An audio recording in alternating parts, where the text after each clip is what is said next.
నల్లతేలు కప్ప ప్రయాణం కథ. ఒక పెద్ద వరద వస్తుంది. ఒక నల్లటి తేలు నీటిలో కొట్టుకుపోతూ ఒడ్డున ఉన్న కప్పను చూసి, మిత్రమా, నేను నీటిలో ఈదలేను, చచ్చిపోతాను, నన్ను నీ వీపు మీద ఎక్కించుకుని అవతలి ఒడ్డుకు చేర్చు అని ప్రాధేయపడుతుంది. కప్ప అంటుంది, నువ్వు తేలువి, నిన్ను ఎక్కించుకుంటే నన్ను కొడతావు అని. తేలు ఏడుస్తూ, నిన్ను కుడితే నువ్వు మునిగిపోతావు, నీతో పాటు నేను కూడా చస్తాను కదా, నేనెందుకు ఆ తప్పు చేస్తాను అని లాజికల్గా మాట్లాడుతుంది. కప్ప నమ్మి తేలుని వీపున ఎక్కించుకుంటుంది.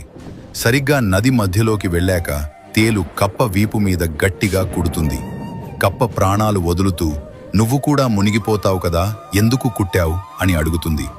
తేలు మునిగిపోతూ ఇలా అంటుంది, నా ప్రాణం పోతుందని నాకు తెలుసు, కాని కుట్టడం నా నైజం, దాన్ని నేను చావడానికైనా మార్చుకోలేను. లోతైన సందేశం. సమాజంలో కొందరు మనుషులు ఉంటారు. వాళ్ల బుద్ధి, వాళ్ల నైజం క్రూరత్వంతో నిండి ఉంటుంది. నువ్వు వాళ్ల ప్రాణాలు కాపాడినా, కోట్లు ఇచ్చి సాయం చేసినా, సమయం వచ్చినప్పుడు నిన్ను వెన్నుపోటు పొడవకుండా ఉండలేరు. ఎందుకంటే ద్రోహం చేయడం వాళ్ల రక్తంలోనే ఉంటుంది. అలాంటి వాళ్లకు దూరంగా ఉండటమే నీకు క్షేమం.